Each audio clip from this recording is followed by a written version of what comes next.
Good morning, everyone, from a very wet Auckland. Once again, it is bucketing down outside. I don't know what's going on, other than, of course, it's winter. Anyway, good morning to you all, and welcome to Solid Ground on this wonderful, albeit wet, Thursday morning. Look, Solid Ground's where we talk various topics that have caught my eye over the last few days from a solid ground of good ethics, good faith, good philosophy. And obviously, you can, well, actually, maybe it's not obviously to all, but you can actually tune in. You can tune in anywhere. This is going across multiple platforms. But if you want to comment live, if you want to get comments to me here in the studio, if you're on the Family First Facebook page or YouTube channel, you can send me messages. As is tradition, people sending good morning. So we've got Jackie. So again, if you've got questions or thoughts on any topic, if you want to raise a question with me, if you want to push back on anything I'm saying, feel free to do so. Foo Dogs Trucking, which is, I've missed the wrong button. Good morning to you, which is Gabby. So we've got Jackie, we've got Michael, good morning. Rosie's telling us it's a rather chilly morning in Taupo. That does not surprise me. It's not too cold here, but it is bucketing down. Good morning to Chris there in Waipukurau. Lovely to have you along. DD, good to have you here. Yes, the rain must be climate change. Well, unfortunately, and I'm not going to go on this massive tangent, but when you actually talk to some young ones, they do get quite upset about rain or wind or storms, and very much, it's climate change. It's like, well, it could be, but it's more likely that it's winter. Take the simplest explanation. We've got Awake Not Woke. Good morning. Good morning to Nigel. Lovely to have you along. And we've got Simply Green. Welcome. Look, guys, it is lovely to have you all here. Quite an international flavour today. Actually, quite a lot out of the UK. I don't know exactly why. A lot of it's caught my attention. Some interesting headlines coming out. And I actually want to start with this one, which I know it's Gaza, Israel. People get a bit worried. So, well, not worried, but people have their strong views on it. And that's fine. But I thought I'd just put this up. This is actually the headline and a snippet. This is not the whole article. But I wanted to draw attention to what is pretty appalling journalism or reporting itself. And why it is just the absolute inability of Western media to mention that radical Islamic group called Hamas. And you can see in that top line I've got there, they're talking about a stampede, a crush at one of the aid distribution centres, one of those new aid distribution centres. So, absolutely tragic. But what the AFP writes is, it was not clear, and this is about the aid distribution centre stampede. It wasn't clear, whether those who caused it were the US contractors, Israeli forces, or another party. It's as if there isn't a terrorist group operating in Gaza. It's not as if there's a group called Hamas, according to the AFP. They just seem to completely have forgotten that. And it's only a small point at one level, but I'm just struck repeatedly in the media, here and overseas, always very quick to name, in this case, the Americans or the Israelis. But have you noticed almost an inability to talk about Hamas? That in this case, they, the terrorist group, might have a bit of a problem with these aid distribution centres getting food not to them, but to their people. I just thought that was striking. As I say, a complete, utter inability in this mainstream media reporting. It was in the Herald today, and it caught my eye just before I came on, to even mention Hamas. There's a terrible stampede. People have died.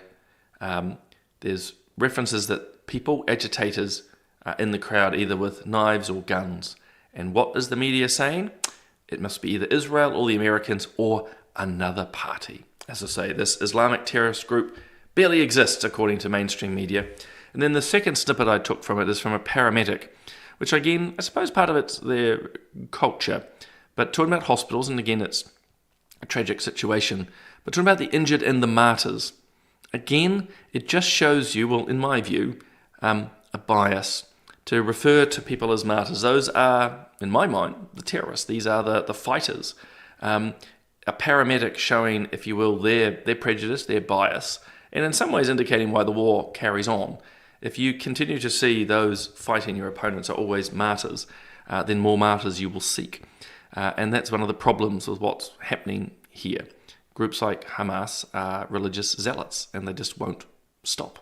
Anyway, I didn't mean to get completely sidetracked on that topic, but I was just struck, as I keep saying, the utter, complete inability of mainstream media to even mention in a conflict one of the sides. So always very quick to mention Israel, to attack Israel, etc., etc., etc., but almost no mention ever of Hamas. It's as if there was no October 7th. There was no ongoing attacks. It's just that this group has just disappeared. And that's a complicity from our media. So anyway, and as Dee Dee said, whether it even happened, there's certainly lots of conflicting reports out there. I suspect personally there is going to be trouble. The question often is, who's got the most to lose from these aid distribution centres functioning? And that's Hamas.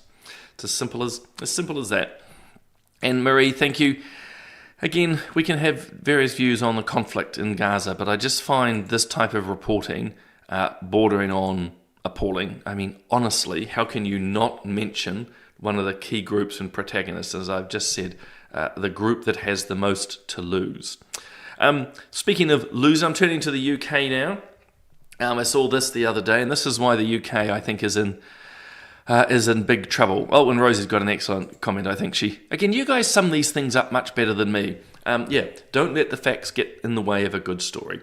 And that's very much a lot of our mainstream media at the moment. Put the facts to the side or censor views. Don't add particular context. Just sell the story. This is coming out of the UK. I think this was a 12-year-old girl. This was a cultural day. And I'm putting this up here because we've got elements of this in New Zealand as well, particularly from those who push diversity and inclusion, because that's a big thing in the UK. We've got to have diversity and inclusion. We've just got to bring everybody in. So this girl went to the cultural day at her school dressed like this. I can't remember which of the Spice Girls. Is it Posh Spice? No, it can't be Posh. Doesn't matter. One of you guys will tell me. But she went as a Spice Girl in the British flag on a cultural day in Britain. And, as it says, she was punished. She was pulled out of school. Her father was told to come and pick her up and take her away. There's a couple of points in this. I mean, it's personally, you can wear whatever you want pretty much on a cultural day. Secondly, this tells you a lot about woke progressivism, because that's clearly what's influencing this school, is all cultures are fine, except your own culture. And many of you will know that here in New Zealand as well. You're allowed to celebrate many elements of culture, and we have wonderful diversity in this country, people from all over the world. But if you want to celebrate, if you want New Zealand culture or English, British culture, that's poo-pooed. And that's probably the third point, isn't it? Particularly here in the UK example, lots and lots of talk of diversity and inclusion, except for this young girl. Diversity and inclusion for all the migrants, for all the groups coming into the country, except for the British themselves. I just think it's crazy. And Dee Dee's asking, doesn't England have a culture? Well, not according to the woke progressives. In fact, they would go further to say that the culture is bad. And that's what most likely, oops, I've hit the wrong button. That's what most likely is influencing the teacher in the school in this regard. Not only does Britain, in their view, not have a culture, which is absurd, it's saying actually what culture there is not worth celebrating or engaging with. So pretty bad. To be fair on Sir Keir Starmer, he's the Prime Minister. He has condemned what's happened. There's been quite a bit of outrage on this. But I just thought, again, it was a great illustration, as I often come to here on Solid Ground, of the hypocrisy that is well within the progressive movement. As I say in this case, a cultural day all about diversity and inclusion, except for this 12-year-old who chose to wear a dress with the British flag in the United Kingdom. That was deemed unacceptable. It's why I think actually the UK is in big trouble. And this Bob sent through to me this morning, just as I was getting ready. This comes from Ipsos. So this is a major survey group or a major polling group. Ipsos, actually, Bob and I talk about quite a lot, or use their stats and figures quite often for political playback. In fact, as a quick pitch, we've got political playback on tonight at 5. Often as we're talking the politics of New Zealand, we will reference Ipsos. So Ipsos is a well-regarded major polling company. And long and short, I think they've gone to a couple of thousand. I don't have the exact numbers in front of me, but this is in the UK. Found, well, as the headline says, older white males without a university education. Almost half of them feel they cannot speak in their own country into issues that they deem important. So matters of immigration, matters of politics, matters of race, matters of religion. Why I'm sharing this is, you know yourselves, I'm a great proponent of free speech. The way to have, if you will, social cohesion, to bind a country together, particularly as it becomes more pluralistic, more diverse, you need more conversations. When you have half of, in this case, your older white non-university educated men unable to speak, I think that's a recipe for disaster. I think that's what I'm trying to say. He says with a smile, which he shouldn't have. I think it's a recipe for disaster. And I think this is why you have a lot of the tensions that are developing in the UK at the moment. And yep, it is around immigration. That's one part of it. But the other part is that the people in the UK, in particular it seems to say here the older white men, are getting frustrated. And some people say, well, that's just older white men. Well, again, that's just progressivism at play. That's just invalidating a whole group in society, poo-pooing them. That's not going to help.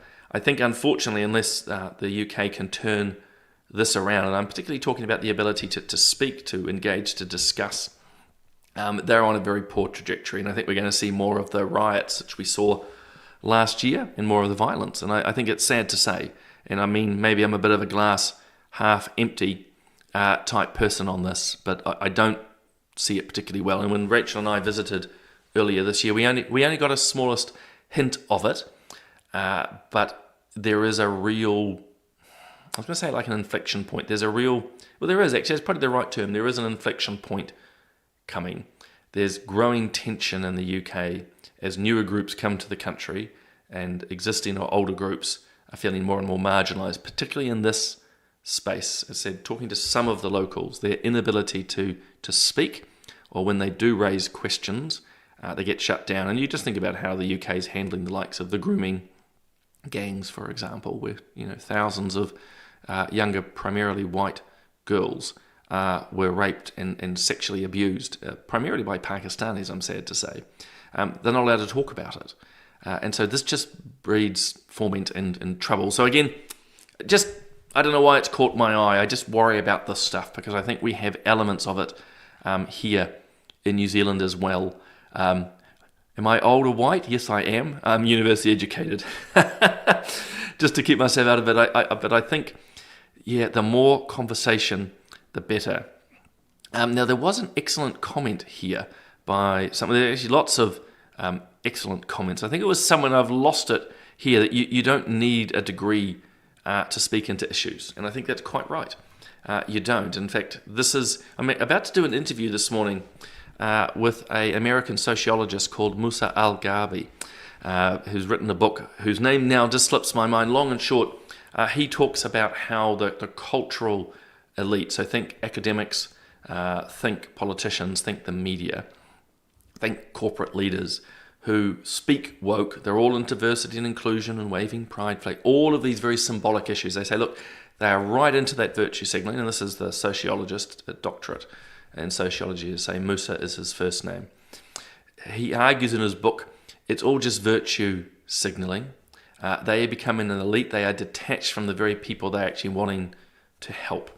So it's going to be a fascinating discussion with him. But in this context about this study, I have no doubt that the cultural and political elite who talk a big woke game in the UK think they're talking on behalf of these guys, behalf of the workers and so forth, but they don't. They're becoming quite detached. So anyway, I just thought I would share that as well. I thought though, actually, I will just keep very briefly. No, I won't actually. I've got so many topics here. I just drowning in topics this morning. I thought I'd touch on this one. I think Bob and I will chat about this tonight as well. So I'm moving back to New Zealand. In fact, I'm going to move to my coffee briefly because I'm going to lose my voice. There we go. This is to do with Totara Hospice. It's one of our hospices in New Zealand, and it's out in South Auckland. And at the moment they are complaining somewhat, you can imagine, understandably, around the funding they're receiving and saying, look, because of the funding that they're receiving, or lack of, they have to cut services. But the really important point to keep in your mind, Totara Hospice there in South Auckland is the only hospice in New Zealand that is more than happy to euthanise its patients, or to be involved with the euthanizing of its patients. So again, Totara Hospice is the only one. And so now they've gone to media complaining that the funding increase from government is not enough. They say that the 3% increase, which all hospices are getting, is not enough. And I suspect all the hospices would be saying that. Interestingly, the minister has come out and said, well, actually, Totara Hospice gets far more government funding in percentage terms than pretty much any other hospice. Now, the hospice itself disputes that. But I think if I read it correctly, 80% of the funding for Totara Hospice is from the government, where most other hospices are getting about 50%. But the kicker, as I mentioned, is that this is the only hospice prepared to euthanize its patients. And if you go on and get their annual report, as I've done, or you go on to the charity's website, one of the striking things about Totara Hospice is that the donations that they receive from the general public, well, from their donors, has dropped considerably. Considerably. And so you can see where I'm going with this, but I strongly suspect that a lot of the people who used to support Totara Hospice and the work they did are no longer doing so. People are not prepared to open their wallets to a hospice that is quite prepared to facilitate the death of its patients through the likes of euthanasia. By the way, as you will know, euthanasia, assisted suicide, is the antithesis, it's the complete opposite of palliative and hospice care. So I think Totara Hospice has shot itself in the foot, basically. It's offended a lot of its donors by being prepared to deliberately end its patients' lives. And now they're trying to blame the government. And I don't say that as a former MP to try and protect the government. I'd love to see the government, be it this or the next, put far more money into palliative care. You'll know I even had a bill in Parliament seeking more funding and a better strategy around palliative care. I'm a great believer that more needs to be done. But I think the untold story in this was from RNZ, I think, is that Totara Hospice here in South Auckland euthanises its patients, is open to the euthanasia of its patients. It's the only hospice in New Zealand that is. And here we go, they're losing money. People are not prepared to support them. So I just thought that is an interesting insight. So perhaps Totara, instead of blaming the government, would do well to stop killing its patients, to go back to proper and full palliative care, and then they might find people are prepared to actually, open their wallets once again. Just a thought. Speaking of euthanasia, terrible segue there. This is in the UK. As I say, I'm quite obsessed with the UK at the moment. I don't know why, but you might know in recent, I think about a couple of weeks ago now, so I'm a bit behind. Actually, I've had these slides for quite a while. I just keep getting distracted by other topics. But the UK, the lower house, the House of Commons, has actually passed an assisted suicide and euthanasia bill. It's now with the Lords. It only just scraped through.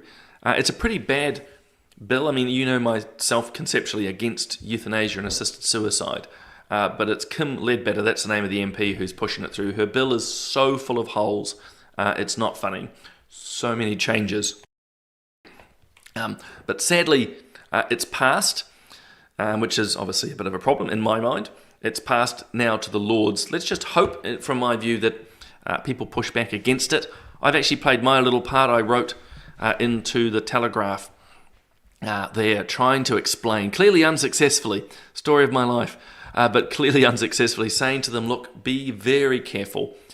Look at the New Zealand experience, where it starts very small, and then there's just more and more and more deaths, as is the case here in New Zealand, and as we know now in Canada with their MAID, they call it, medical assistance in dying. It's now the 5th leading cause of death, which is extraordinary. And New Zealand's on the same way. So yeah, this was me writing into the Telegraph, trying to warn the British MPs. So believe it or not, from here in New Zealand and at Family First, doing our little bit to try and help and lobby. And then I just thought I'd end with this. This is a Catholic priest. I've forgotten his name, but long and short, he denied communion to one of the MPs who voted not only for euthanasia, but had voted for the extreme abortion laws, which the UK now has. And it's interesting, actually, when you read a lot of strikingly, actually, feminists like Kathleen Stock, Mary Harrington. If you know these names, Kathleen Stock is a philosopher. Mary Harrington is a journalist. Very strong feminist voices. They have been, so it's nothing to do with this priest. They're saying, look, moving the government into facilitating euthanasia and also allowing extreme abortion right up to birth, well past the viability of the child. Like they've said, this is a major, major change. And so a couple of priests, including this one, which hit the headlines, have denied communion to the MPs. And I've forgotten, again, the details, too small for me to read. But, who the MP is doesn't matter. But this MP was warned. The priest actually said, because they come to church every Sunday. The priest warned them, and I know it's happening in other parishes around the UK. And really, I just want to say good on them. Good on the priests denying communion. So particularly in the Catholic tradition, communion's a big deal. But the reason why they're being denied is hinted, strangely enough, in the word communion, common union, to come up to communion, to partake in the sacred rituals of the church. You need to be in union with the church. And if you're a member of Parliament or a doctor or anyone who believes killing babies and killing the elderly is acceptable, you are no longer in communion or common union with the church. And that's why you're denied it. Now, obviously, this taps into the controversy of whether someone like Joe Biden should have been denied communion. And look, this will go across other church dynamics too. But at what point does the church say your behaviour is unacceptable and makes a statement about that?